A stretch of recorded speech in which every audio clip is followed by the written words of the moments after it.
You ask Tiger to solve. This deals with linear equations with one unknown. The final result is z equals 9. Let's solve it step by step. Group all constants on the right side of the equation. Subtract 12 from both sides.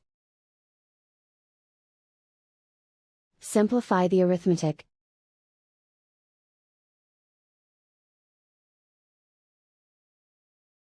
Isolate the z.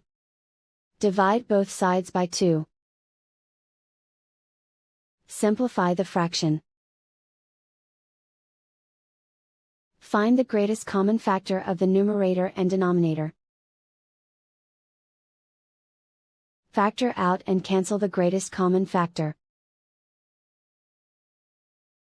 And so the final result is z equals 9.